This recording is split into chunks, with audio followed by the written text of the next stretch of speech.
Handa ako, Nadia. Kailangan ko ang tulong mo.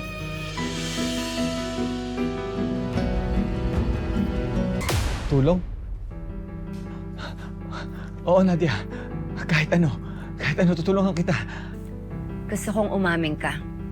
Sinasabi nila na nagda-drugs ka daw. Na-addict ka. Totoo ba yun?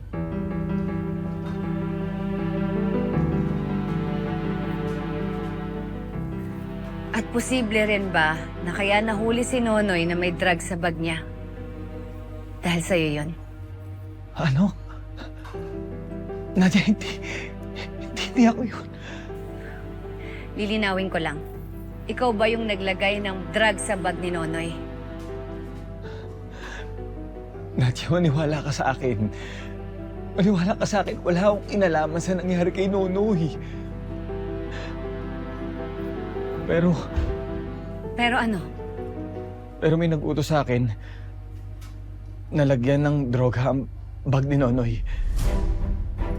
Pero Nadia, tumanggi ako.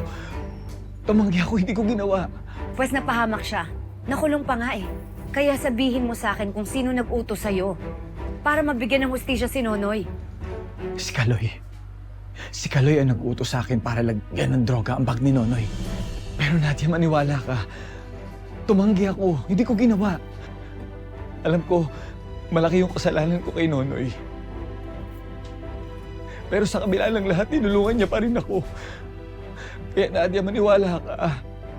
Hindi ko magagawang traidorin ulit si Nonoy, Nadia. Maniwala ka. Pinaniniwalaan kita.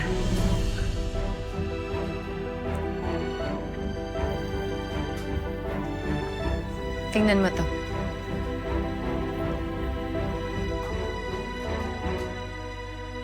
Kilala ko to.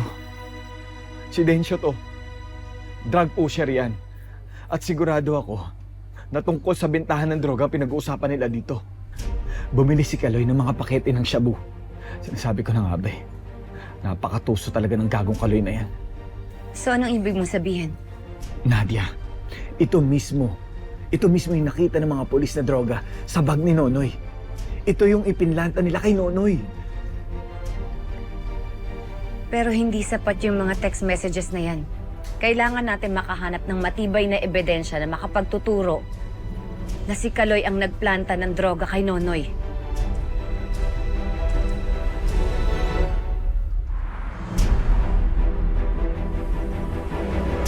Ay, naku.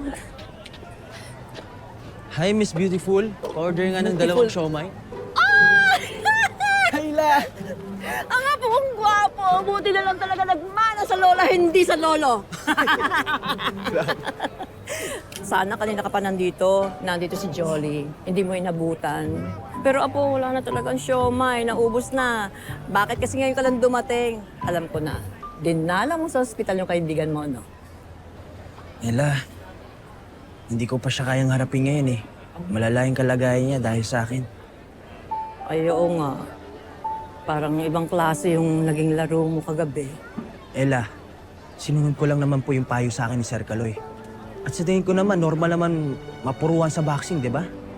Talaga lang? Ang tanong, gusto mo bang maging katulad ni Lance? Hindi po. Eh, yun naman pala eh. Dapat, nag-iingat ka. Dapat, pinag-iisipan mo yung mga tao sa paligid mo. Kung sino ba sa kanila, yung mga gagamit lang, yung mga traidor, yung mga hindi mapagkakatiwalaan. At kung sino din yung totoong concern sa'yo at nagmamahal sa'yo.